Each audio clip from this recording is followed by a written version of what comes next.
podcast, and I'm still your host, Julian Bleeker. I hope you subscribe both to the podcast and to my newsletter, which you can find over at nearfuturelab.com/newsletter. And I also have a Patreon over at patreon.com/nearfuturelaboratory. Both of these are great ways to stay in touch with the projects I work on, and if you join the Patreon as a paid supporter, you also get access to the Near Future Laboratory Discord community and weekly office hours, which just crested its 300th week of Friday gatherings. So this episode is with my dear friend and collaborator from some of my first art and technology projects, Marina Zurkow, and her collaborator, Sarah Rothberg. They're two of the most compelling and prominent contemporary media artists around today. Their work on climate change and the intersection of the world, global systems of all kinds, all happens through interactive installations and experiences, these beautiful public artworks. It's all very approachable and engaging and entertaining and thoughtful with humor, which is important. So I hope you enjoy our conversation. It's rangy and gets to the meat of things, even as it has my typical unstructuredness. I want to get right to it, except there's one thing to say, which is it's been a long time between episodes, and I realized that. And I think I just needed a bit of a break to just kind of dive into different creative watering holes, the results of which you'll see if you're a Patreon subscriber. So this is my way of saying, again, please subscribe over at patreon.com. It's $10 a month, which is cheap, and you get what is, humbly, some of the best speculative design work that $10 can buy. Plus, you get to support this podcast, these kind of conversations, and get to join the gang in our weekly office hours. Okay, enough of that. Here's my conversation with Marina Zurkow and Sarah Rothberg.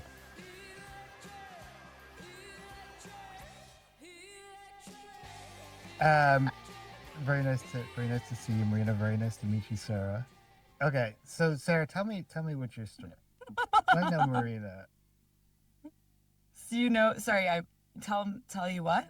What's your story? Story altogether? Mm-hmm. Well, this is unstructured. I like it. I was not totally sure what to expect. But Sarah, here's the rule for your discussion. Okay, perfect. No okay, so the card. Okay. That's great, actually. So the card from that has been developed by More&More, which is a collective. See, I'm trying to avoid saying it. It's actually almost impossible to try to talk about oneself without using those two words on the off. But I'll just switch to the third person.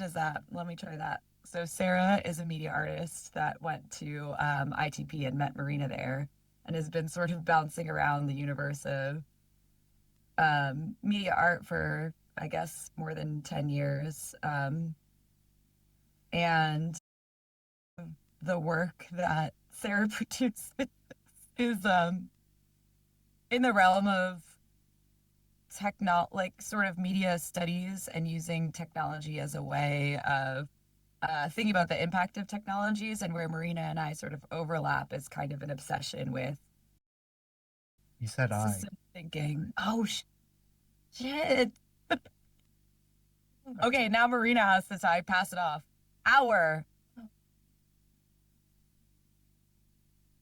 Where our work overlaps is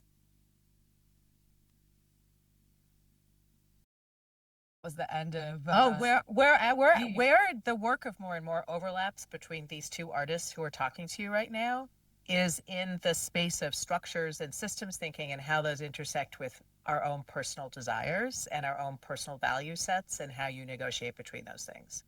This little ditty of a called What If is much more a kind of quick one-off version where you get a very weird card like massage is a subject in school, which of course is completely verboten in the wokey woke trigger culture.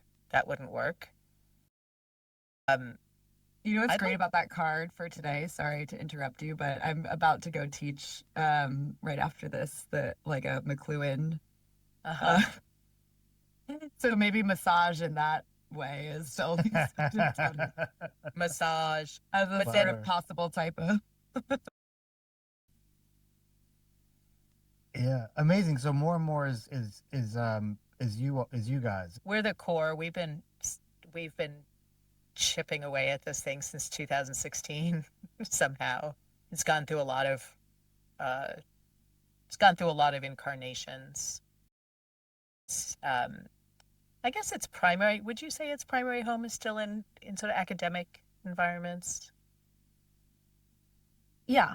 So I guess so. I mean, we're always trying to push it that it's like a great party game because it kind of is. A game is maybe call it. But yeah, it started off so as a side project, and then it just kept getting new life imbued into it. And then someone would say, "Oh, I used the deck in my class, or I used it in this, group, other activists, or I used it in, at a party, or I want to use this at a conference." And then it just kept kind of like growing and growing. But it mostly lives in the realm of like academic / change making organizations. We threw a party that was really fun at the Whitney Museum in New York. And the party was called What If, a Hudson River mixer. And so we built a new deck that was specific to where the museum sits on the site by the edge of the river. And what if everything has a sound effect? I'm just looking I don't have a lot of the cards in front of me. They're also at the museum because I'm teaching teenagers this world making stuff right now. Oh, beautiful. Amazing. Yeah, I want to talk more about that. Cool. Yeah. But what if the Hudson River spoke to you every morning, or what if you had to kayak into the museum? And so it was really fun. But what was party like about it was we were in this big room, and it had a curtain that Sarah discovered electronically opened and showed like the entire Hudson. So for 15 minutes, there was a countdown clock, and waiters who were our cohort, our hired co-instigators or something. Co-instigators had these trays they were passing around. One had really weird hors d'oeuvres that were very abstract, that could have been future cubes or disgusting things you pulled out of the river. And you ate those, and you thought, put the brakes on just popping in your mouth and think, how does that relate to your card? Or smelling kind of repugnant and interesting smells in these medical dispenser jars. Your hand in those mystery jars where you don't know what you're touching. And just thinking about how these materials sort of work in your world. And then the timer goes off. We had this DJ, the music changes, and the curtain just opens up and the river is right there. Sarah, you can finish this sentence because the next part was really funny. I mean, well, the whole thing was the most delightful examples of like not planning everything all the way and seeing what like a space just wants to do.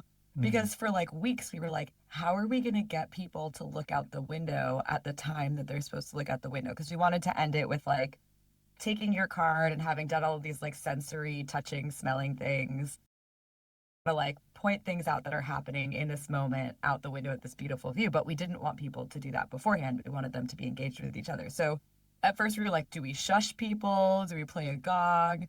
And then when we got there, we're like, oh, there's a button that raises the curtain. And I swear, the first time we tried it, we raised the curtain and it was like moths to a and just turned and like walked over and looked. It was so dramatic and amazing. And then when we looked out the window, there's always, of course, like something weird and funny happening. There's like a soccer game, and there's like someone jaywalking, and there's like, boats. like boats and weird. Up is the window. Third floor. Okay. So you get a little bit of like great view. Yeah, it's still grounded because you could see a delivery truck go by, but not so high up that you feel like you're God floating. No, not at all. You're really just the architect. Map of activities and both on the water and on the shore, all those sort of play spaces along Gansevoort, like in that part of the meatpacking district along the river. It was really great, and there were 400 people played over the course of the evening because it ran in these 30-minute cycles, and you could come in the middle and drop in, and it was just a fun way to speculate and see what resonated for people later. So some friends came and they were like, oh yeah, I had a card that was trash barge operators are celebrities, and then thinking about how that played out, like the rest of the system that would support that kind of aim and respect. What else would be required? How did you feel about trash, or how did you feel about barges, and how did you feel about celebrity? So it really worked in this super lo-fi, low, like tiny workshop way, which has always been a struggle for us because the big deck, more dot world, we have several themed decks, and the workshop structures are really hard to do in less than 90 minutes to 2 hours. They're really hard to do because it's just hard to get anywhere. You got to world build with people. You got to be an individual in that world. You've got to make something. You've got to get back with your group. You got to figure out how you storytell, and then reflect. That's a big part of this, is sort of how you look back on the present through the lens of all of this absurdity that you've created. Yeah, I get the challenge of that. I mean, 90 minutes is like nothing for like world building, because people are coming in with like all kinds of shit to begin with. Yeah. I think the meat was off my sandwich. Whatever's going on in their head. Yeah. Okay, we're gonna world build. Sorry, Sarah, I interrupted you. Well, I was gonna say, I feel like one thing that's kind of helpful, at least in that, issue brought up, like what are people coming, starting with this like blank canvas is much harder, but because the framework that we developed, you start with constraints with your group. Like you start with these 6 cards and you're like, no matter what, these 6 cards are true. And most of them are like pretty impossible or absurd. It's easy to develop the world pretty fast. So even if you're like not feeling super imaginative, if you're simply just trying to troubleshoot, like how might I be able to like mix these constraint cards together, you end up, it makes it a little easier to be creative, and especially run it with people who are strangers to each other, versus people who know each other. So I don't know. It's interesting. It's not like blank canvas world building, which is like much harder. Right. No, this is highly structured. This is we have all these facilitation scripts we can give to other people. They can just read the script and do what they can, amend it and change it if they want. But one of the things that we discovered is, you get in these little groups, you pick 6 cards. We have an online version of all these decks. There's one about energy. There's one about ecospheric cosmologies, into other things like you're committed legally and spiritually to clouds or plastic or metal or trees. And so we have one on waste, and then we have the original deck, and now we're doing a coastlines project that we're not really sure if it's going to be as expansive as those big workshops are, because it's more for activist groups or give that much time.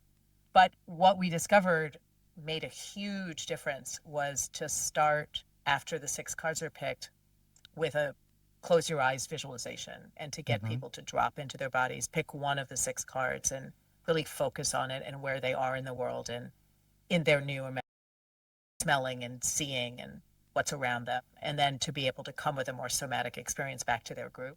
That was a game changer. Yeah. Can you pull 6 cards? Because I need to sort of experience the structure you're talking about. This is Can we share a screen? Can we? Yeah. Let me. I think I have to throw a switch someplace. I empathize with both the wanting to do it and then also the challenge of doing it, having tried to do it. People get frustrated. I don't care what I'm supposed to do with this card. Like, oh boy. We have a lot of language, having run it so many times, around like you can reinterpret the cards. Also, a humongous revelation, I think maybe year 3 of doing this, was around advising people about dystopia. So we realized if we didn't, we'd say we advise you against building a dystopia. We think you should take the cards, interpret them as you will, and use them to imagine a world that you want to live in. And it doesn't have to be a perfect world. Yeah. A world you want to live in. And that could mean a lot of things, but it's so much more fun when people are not dystopias for some reason. Yeah. And I think so. just parenthetically, when that kind of comes up in some one context or another that I might be trying to operate in, it's always worth a sidebar to say, well, let's wonder why we tend towards the dystopia. To say like, it's not your fault, I get it, but you grew up in a world in which that is fetishized.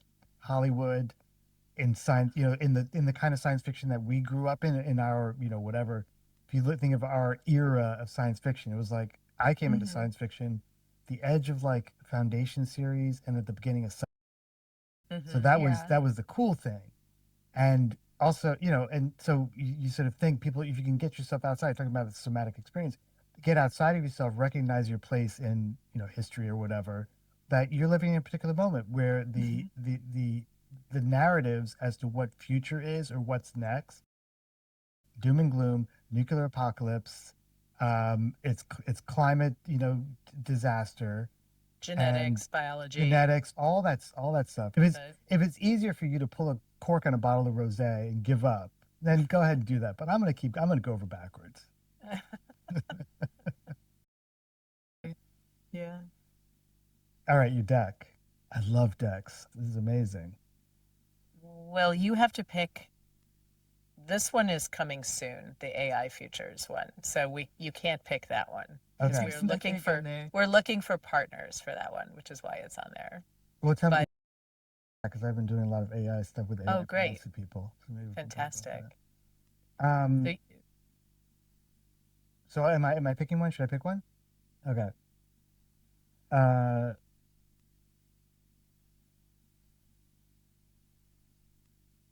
I want to do echo because I have no idea what that is. Okay. This is a good one. All of them are also made with with different collaborators. So this one was made with Unity, and the other ones have been sort of like the energy one was supported by like a huge number of scholars and thinkers and like people of diverse ways. Like we had someone who was an energy worker in like somatic sense, and then we had people who were engineers and scientists. This one was really like out of the imagination of Marina and well, wait, just to finish the energy one, yeah. Who knew academics has become that there is an energy humanities sector now in the Western university systems. And so we had a scholar who did energy and religion, one who did energy and science fiction, one who did energy and food, one who did energy and indigenous knowledge. Like it really was a group of people. We can look at those cards in a sec, but it's the scope of energy. Do you mean like plug in my computer or like vibes? Everything, all of it. There's this like Reiki or it could be, but it was more focused on what you think of engineering and energy. It was energy. It was more focused on energy and policy, energy and value sets, but in the traditional sense. But I think the blurb is actually really helpful in framing that one. Let me go back. I can read it. I'm looking at it right now, which is sometimes considered in the domain of experts, but you know more than you think. This deck explores how energy shapes our world. And it was mostly oriented towards energy in terms of like fuel and as a resource, but finding those points of contact between that and vibes was productive. So making an entry point for anyone to be able to conceptualize how energy is a lens to look at power, energy as a lens to look at social interactions. Maybe we should look at that one for a minute. Okay, maybe we should look at the original. Can I suggest we should look at the original for some context for the other one? Sure. Which is just like a more general sort of like how society, like elements of society. So the way that it works is you start by choosing. I'm digging your UI though, by the way. I appreciate the going there totally. It took us some thinking. So this how to play. Are you going to go over this how to play really quickly? I'm going to shut. You go for it. Well, no. I mean, basically, the structure is you imagine by yourself or with other people. Then you pick a role. There's all these role cards down at the bottom, and you think about yourself in the world as that role. like some kind of artifact, anything from a to-do list to a costume to an entire city. I mean, it could be anything depending how much time you want to spend. And then to tell the story of your world if there's other groups playing, and then to reflect on how your world and the things that you discovered along the way might impact the way you think about the present and the possibilities of next or what alternatives we have. So that's the structure. It's great. You guys got structure. You're taking people with the hand, which is amazing, because sometimes people freak out if there's not we have a enough. lot of structure. We have a lot of that's structure. So I'm going to close this stage. Do you want to? I'll just pick from these 11 categories six cards, one from six, each from six of these categories. Okay, am I doing that? Yeah. Okay. Food availability. Okay. I'm going to turn them over after you've picked. Okay. Work conditions. Okay. Personal communication. Story. I could tell. Let's see. Living conditions. Okay. And two more. Two more. Information and learning, and transportation. Okay. All right. So I'm going to flip. Okay, go. Drum roll. Scavenging is your food availability. Work conditions, no one has a job. Personal communication is via scent. Ooh. Living conditions, everyone uses public kitchens and bathrooms. That's a great combo. And information and learning is all word of mouth. And your flying cars. Okay, ye old flying cars. Okay, cool. I'm digging this. And so within each one of these, so obviously you flip the cards over, so food availability could have been something else. Yeah, should we look at some alternatives for fun? Sure. So food availability, Soylent style, except for a year. I love this one. Everything is edible. Yeah, people crunching on their plates. Yeah. Whatever's around. Is this cake meme? So you can kind of see how, if you look at a matrix, how much these would affect you, how they shaded and informed the material world. You have the discard, so is there optionality to be like, I don't know, I'm not feeling this, or... When we run the workshop, we say you have to stick with what you got. Okay. And the trick is, like, you can interpret the card however you want. And that's actually part of the work that we're doing, is imagining things mean different things. So no one has a job when it comes up. Sometimes, like, leads people straight to the path of dystopia, like, oh, everyone's unemployed. But then you get into thinking about, well, what is a job? Like, what is a job a career? Is a job doing work? In this world, does a job mean something that you do for? And by asking people to stick to what it is that they want, in a world that they want, it actually makes a conversation about, well, what do you want when you think about, like, your job? Like, and we didn't pick economic system, but I think where this would end up leading is, like, inventing some kind of economic sense in this world. So usually we follow this up, like, we start with a visualization, as Marina is saying, and then we have also some world building prompts. One of them being like, okay, you picked from these 6 categories, but what would the other categories be? Like, what would the economic system be in your world? What would have to look like in this world that you're imagining, to kind of help people? And some are very silly, like, what does a holiday look like in this world? But you know what's funny? It's actually, for me, the holiday one is one of the most important prompts available, because holidays are where your world exhibits some massive paradigms that your world possesses. So it's such a great prompt. Yeah. So what happens next? So I've got the cards. I'm Okay, pick one. Two. Pick one of these. Which one are we going to keep? Personal communication via scent. Okay, that's one you want to think about? Yeah. Okay. So then we would tell you, to everybody in this group, to close our eyes, and then one of us would lead guided visualization. And so you have that card in your mind and start with this question: if else would be true in this world. Yeah. So something comes right to mind right away, that there would be no perfume, there would be no artificial scents. There would be like an eagle, because it would lead people in astray, and maybe they're collectives or the grifters have underground labs where they create sense to lead people into various kinds of nefarious traps and It's so lead funny them down because an that's like alley saying, and they pull. but that's like saying we all should be naked. Saying there's no perfume would be the same as to say we should all be naked. Well, like I'm thinking like like there'd be no more Chanel No. 5. And no Or more maybe it's Prada taboo. clothing. Maybe it's Yeah, just that's taboo. kind of where my mind was going. Yeah, Like the yeah. stuff that, so which now as I expand this, it's like um value value is, I don't know what the right word is, more normalized, so there is no luxury. So maybe we should each pick. Marina, do you want to pick a different one and sort of do just a quick, if this is true, what else is true? And then the trick becomes combining them all. And that's it becomes very rich and spooky almost sometimes. Yeah. You go ahead, Sarah. You pick one. Oh, okay. Well, I think that the word of mouth one is interesting because that one immediately calls to me as like could be very dystopian pretty quickly. So if I'm trying to connect to like, just obviously in this like disinformation universe, maybe it's kind of realistic, but I guess if information and learning were all by word of mouth, we'd all become maybe like excellent poets and memorizers.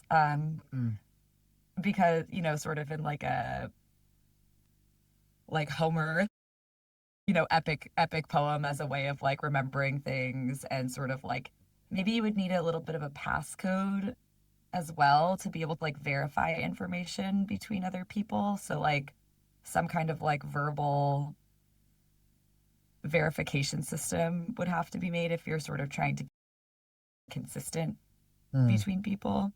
That's where my mind goes. The positive one being everyone is very poetic. You know what else it makes me think of in relation to the scent card is your breath. The smell of your breath would really matter. Yeah, like would you trust people who didn't brush their teeth?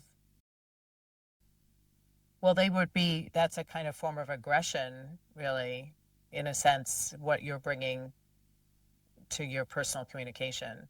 Well, those two cards together, they're so interesting because those are good together. It separates out what is information and what are you communicating personally. So let's say if you're trying to tell someone something and you're lying, maybe you have like a bad breath. Like there's some sort of interesting combination there. I'm not really sure how to like where to take that, but like valence is a forms of communication because we're thinking about like, oh, I just wish I knew the truth, which, well, I don't know, it's a slippery term, but then communication that is not, it's not false in a deleterious sense, but it's like I'm telling you a tale. Yeah, exactly. Or I'm doing a joke. I'm doing like a I'm slash sarcasm. Yeah, right yeah, now right. or whatever. What's the scent for sarcasm or for humor? So I'm going to pick this one. Everyone uses public kitchens and bathrooms as a kind of complement to these notions of sharing, communication, smelling, consuming, ingesting, mouths as portals to the gut. Your gut telling certain kinds of truth through your breath, right? Microbial presence, right? And so how these things could weave like a really different sort of way of living together. Yeah. I'm also just really interested in people sharing public kitchens and bathrooms and what that means, disgustingness and also opportunities for sharing. Two things to that point is because there's like there are those I remember there was this thing, facial action protocol or something way back in the day, where it's like you could, which they trained, like CIA trained on this kind of thing, and now it's like public there, but it's like they had these 3-ring binders that they would study to learn how to read people's micro gestures in order to assess whether they're telling the truth. So the relationship between, I mean, the sum, it's all connected. It's like the brain does things, and does the brain emanate certain pheromones or whatever it might be in these things because you're lying. Yeah, but I also could sabotage you with too much garlic. So phase one is, you visualize yourself, you share like we did, you world build, you look at these prompts, those 10 or 15 prompts you can pick from, then ding, ding, ding, you pick a role. Okay, so I'm Okay. gonna click the roll card, Jillian. Yeah. This is gonna be your role. Mm-hmm. You're a mediator. Okay. Sarah, you're a non-human animal. Could be a kitchen mouse, if you'd like. Child. God. Okay. Usually we let people pick their own role though in this one too. Like, but this works. I think these ones are all pretty good. Okay. Because sometimes if the reason we do that is sometimes someone's constructed a world where like that thing really does not. Yeah, if you don't like your role, you could have another one. Yeah, I like it. I'm not sure what it is, but I'm very curious. Mediator. Well, you're gonna make up what it is. So Oh, what's the okay. conflict? So what are some of the conflicts you might have to mediate, for instance? And given these three cards here. Well, that's as far as we got. We didn't do all six because we would need more Okay. time. So mediator in this context. I'm gonna throw these all out. Well, it's also we're saying typically like we do this part. So the beginning of the workshop is like communal, like you and the 4 people or whatever 5 people you're within a group are sort of talking it out, and you come up with sort of a provisional description of what your world is, enough that you a basic shared imagination for it, and then if we were doing the workshop the way we normally do, you go off and you're on your own, and we say, okay, as your role, imagine a day in the life of a mediator in this world, Mhm. or as a non-human animal, and then you would make like the artifact from the perspective of that role. So as a like a contract between 2 people or whatever. I don't want to put I don't want to put ideas in your head about what the mediator does in this world. Yeah. And then you bring that back to the group and sort of try to synthesize all of people's individual imaginings. Unfortunately, Okay, so- because this here, I'm thinking of you as food at the moment, Sarah. So I'm wondering if you want this other role instead, which would be a historian. No, I like being the Okay. potential scavenged. I left this card up creature. here because I was really interested in this relationship and this relationship Between and this scavenger. Yeah. and word of mouth and public kitchens and bathrooms. I Well, was there's interested also in its the- relationship to all of that. I think everything is edible is still pretty interesting in that, and it gets me out of being the only thing that gets eaten as a human animal. Well, I was going to mediate you not getting eaten. Ah, You're like, no. yeah. Maybe you're like, so, I'm just trying to come through to use the bathroom and the kitchen. I'd rather not be eaten if possible. I've got plenty of other. you could literally eat the bathroom. Why would you eat me? If you eat the Yeah. bathroom, though, where are you going to go to the bathroom? I'm just saying that if you eat You'd have the to mediate that. bathroom, If you eat the you'd be bathroom, able you'd to need get away mediate. with a lot of crimes because your breath would smell so weird that you could lie to people about almost anything. And there's my pitch. So let me It's- ask a question. Just maybe jumping forward a little bit to when through this. Like I said, this is like super generative. Like I could see feeling satisfied just spending like a couple hours playing this and having these kind of conversations. Are you trying to get some people to, at the end of it to be it's like world building, like we were building a world and all these things were happening in it. Is that is the reveal at the end of it's like, look, you can world build too. This is just No. a structured way. Well, For some people, like I've used it in my like intro to media art classes in that way, like just for the sake of like, look, you can be imaginative, just like come up with some random constraints and it's so quick to get Yeah. there. But it's a lot more about getting to a place where you're ready to say, well, what did you sharing the world back to others and then listening into others people share back around what is the world that you imagined to say about the present world? What were some things that you insisted on in the world? Does that make maybe Marina, if you want to add to that? I don't know if that was like a full description, but I was just trying to think about the longest play that we run is a full semester. And wow. that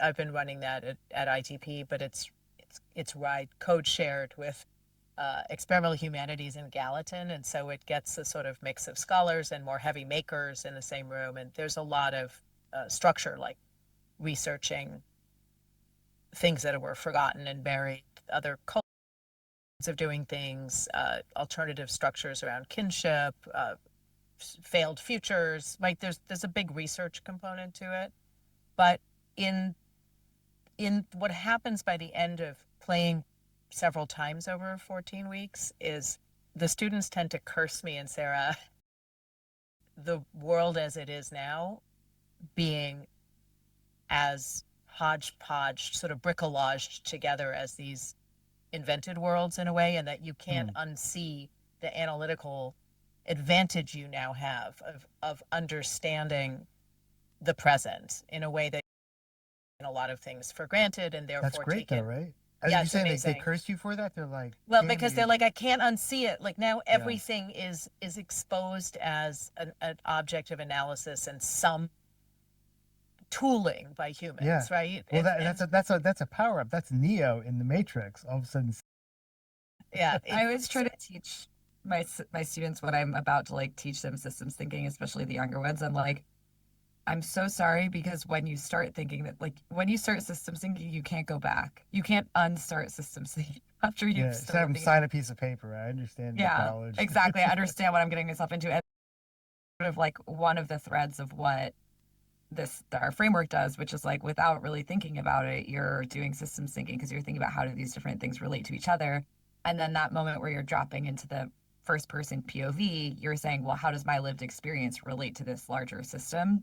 And that's definitely like one of the things that we're like teachable moment of also, one of them. Sarah, thinking about the research we did at Princeton through Blue Lab, and those students we had maybe talking. I don't know if you want to, or I could, about the the anthropologist who studies religion, and her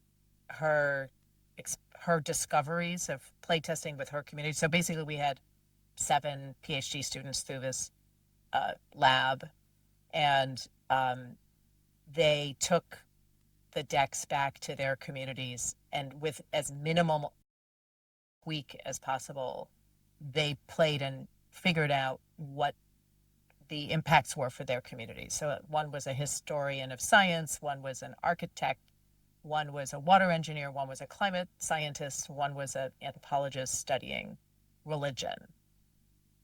And she had an interesting tellable story, don't you think, Sarah? Yeah, I mean, her sort of narrative was that when she gets together with her group of people, I mean, just a group of people with different religions, to be honest, but scholars of those religions, sometimes it gets to be a discussion about the religions. And by doing it this way, it was sort of like revealing a kind of, well, what are the underlying values that make the manifestations of those religions and like the practical like way that they're lived out. And at least for a lot more of a productive like meta conversation as opposed to getting into these like I'm missing some vocabulary here about how to say this, but like being unrestricted by taboos that made it impossible to talk without wanting to top the other religions. Like you'd have to be like, my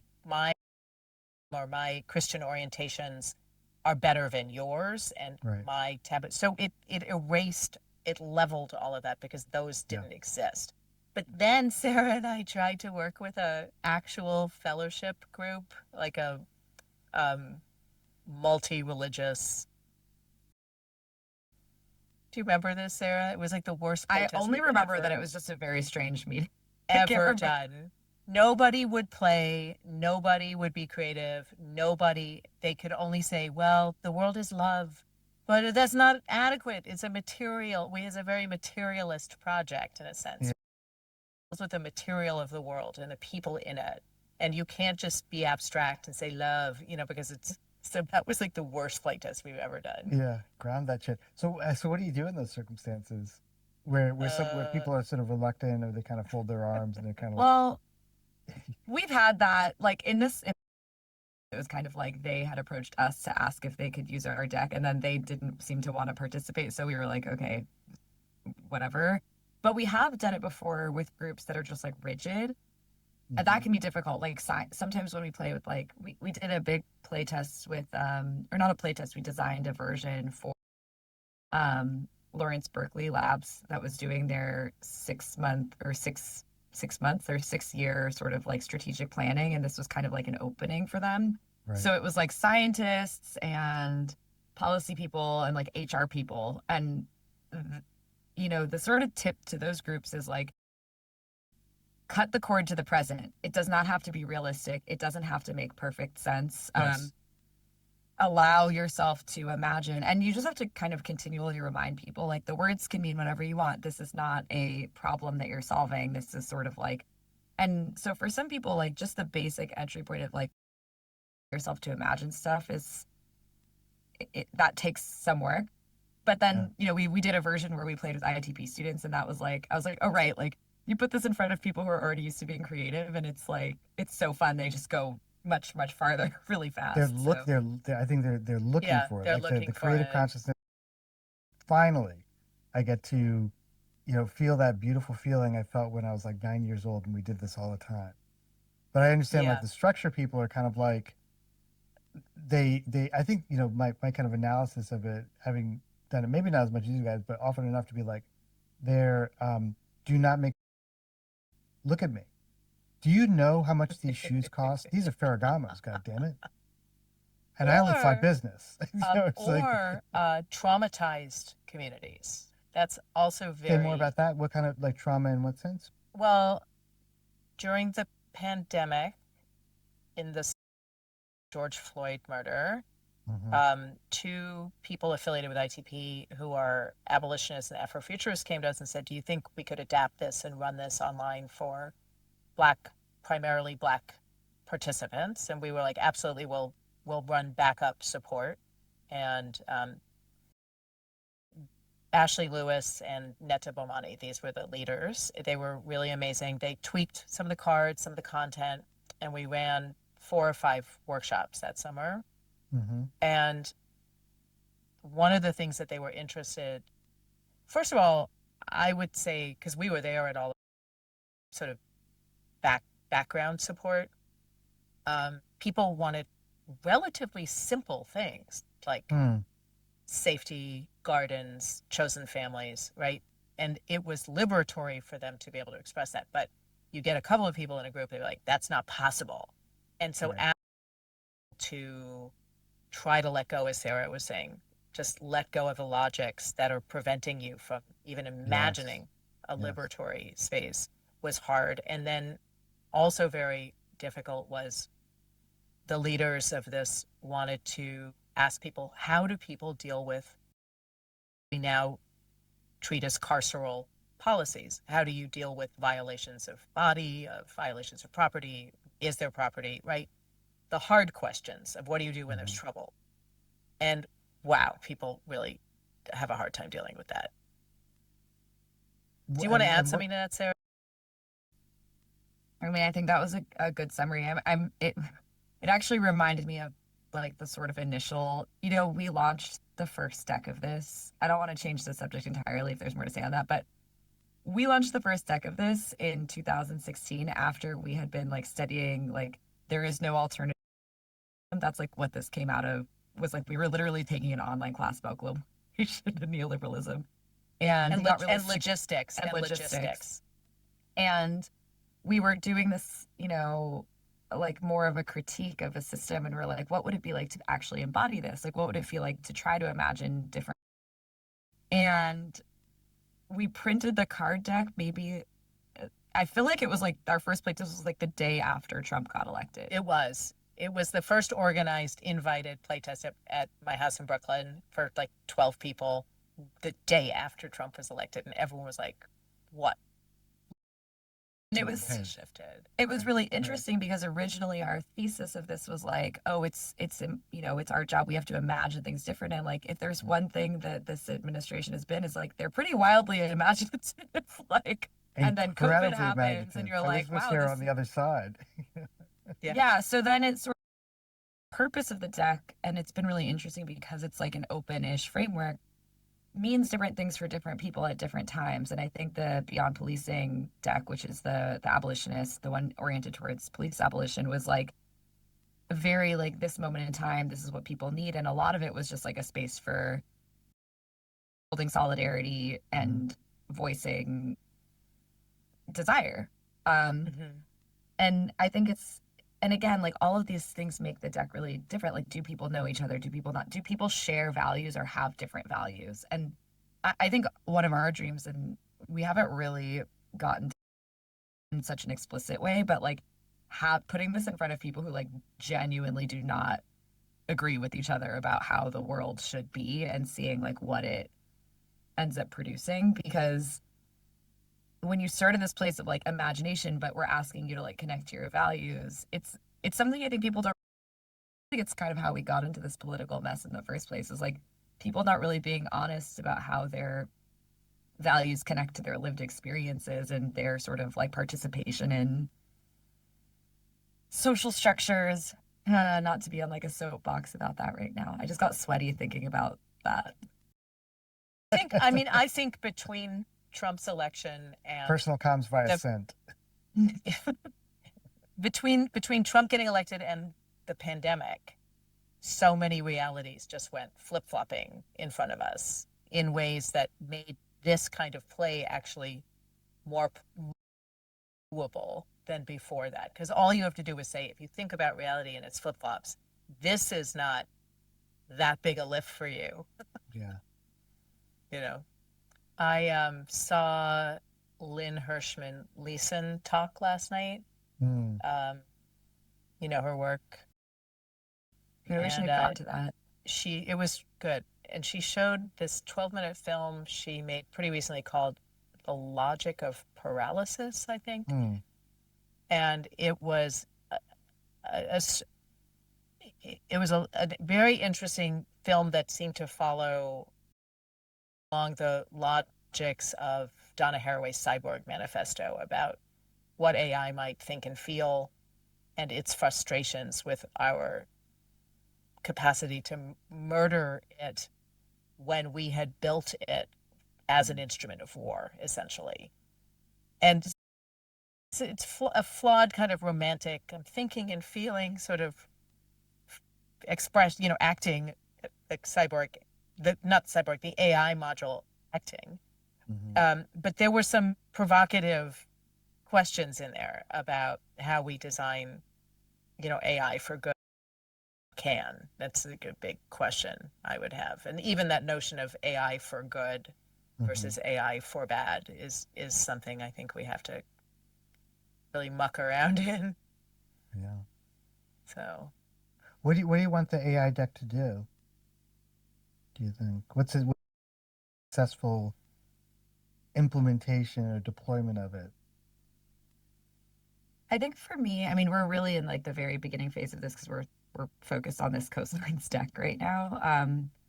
But I mean, most of my own art practice in the past like 5 years has been all about like language models, and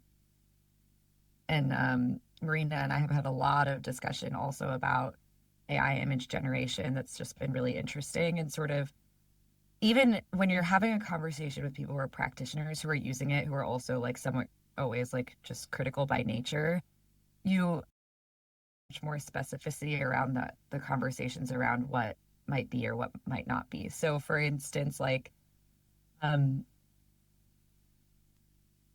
my own work, I think a lot about like voice and the voice of the expert. So like when a language model is a chat bot, like what its persona is into something innate about how you feel about it. And that's not something that's like a given about the model. That's like the company designs the persona of the models. And on some level, I feel like having a deck that just sort of like got to those level of specificity could help people think about to those really specific aspects. Like and another like totally different bucket is like training data, right? So a lot of the time I hear people talk about like, oh, well, if you use your own training data, you're not extracting, IP or whatever.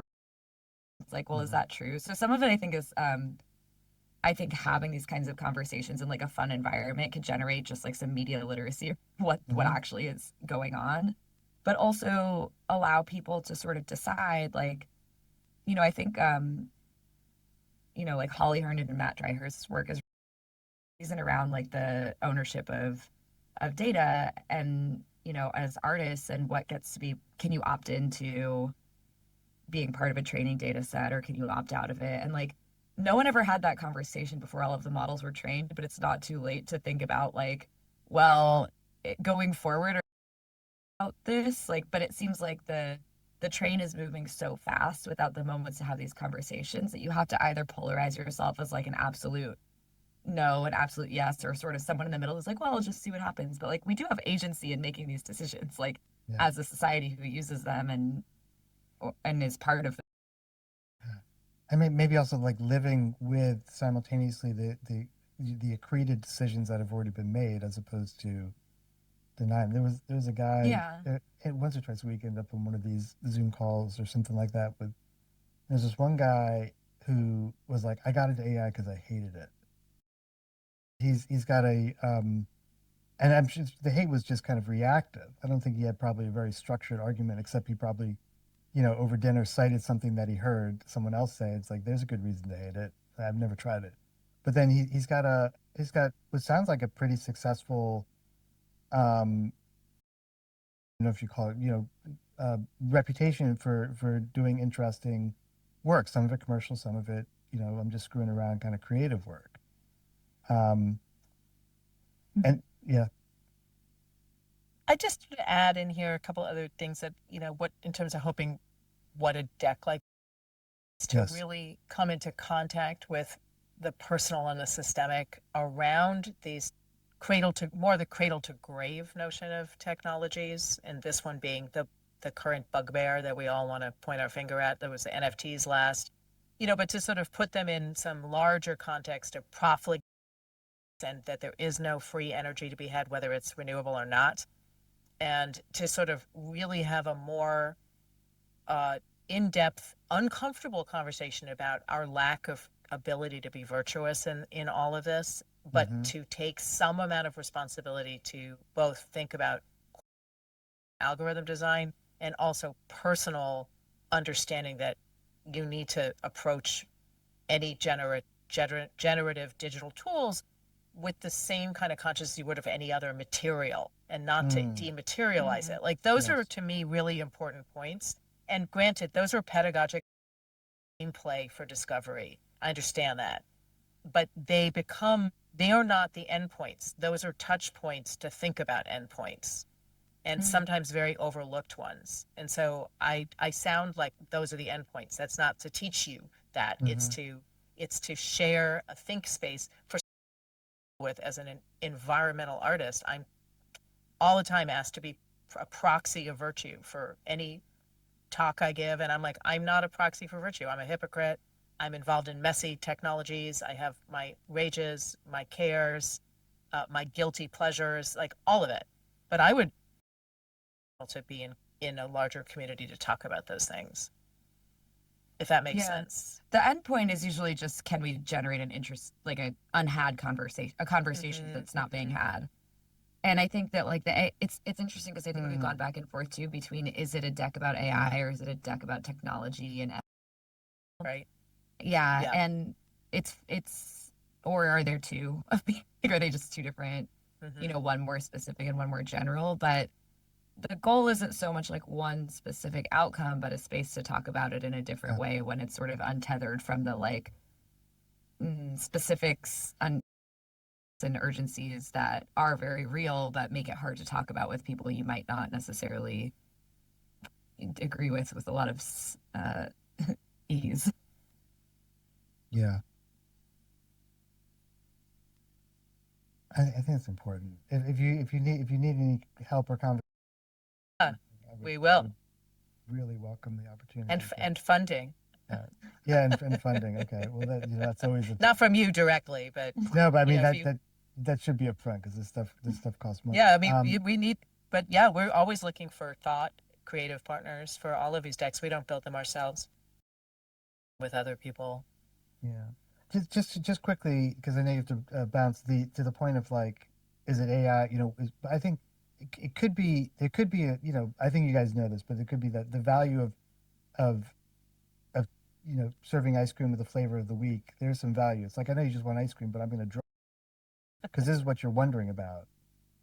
And then in that, it's like now that you're in my lovely shop, like there are a bunch of things that we can talk about and wonder. Yeah. Um, It's a great analogy. yeah.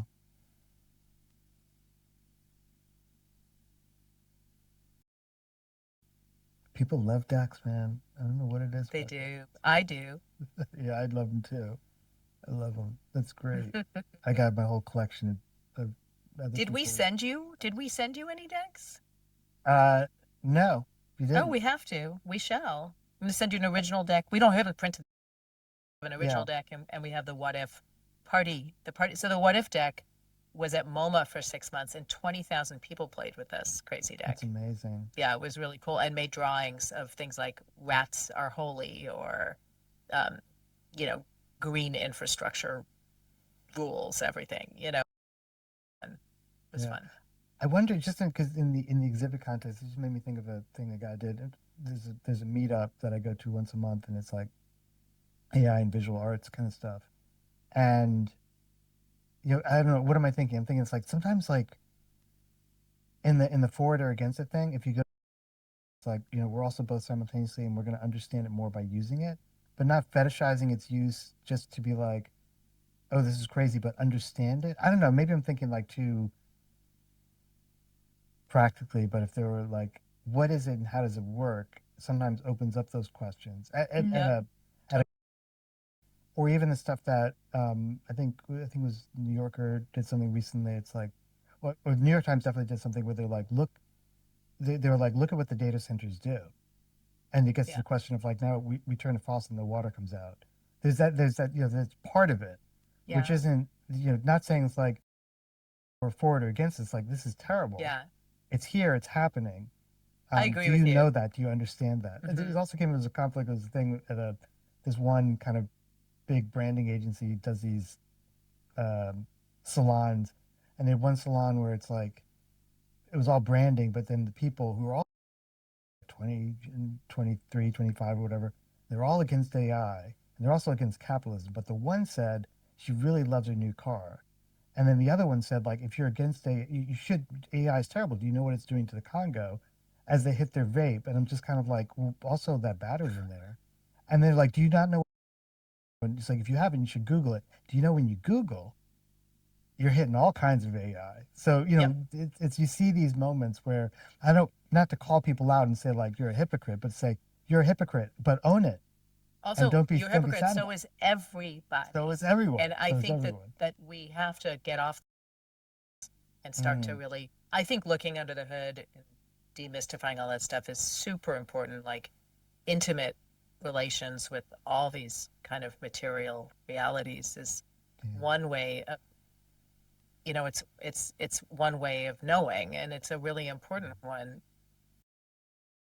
Such a serious, earnest statement I just made. Amazing. I forgot you went to the Center for Consciousness until about 40 minutes ago. History of consciousness. Yeah. Donna was my totally supervisor. Amazing. Angela Davis. It was such an amazing time. I think it's changed a bit. I mean, well, that definitely has changed. I think both those have well-deserved retirement. Wow. Yeah. So cool. Nice talking. This was awesome. Thank you. Awesome. We're excited. Thank you for having us. Awesome. It's great. Of course. Easy peasy. Nice meeting you. Nice meeting you too, Sarah. I'll ping you about sending you some decks too. That'll be fun. Okay. Did I send you a newspaper? Yeah. Okay, really, you got a newspaper. Sheep. I got a book. Sheep. I got a catalog. Yeah. Sarah, I'll send you. Send me an address, and I'll send you. Great. Thank you. Party box. Yeah, it's awesome. I would love that. Thanks. Cool. See you guys. Ciao. Bye. Bye.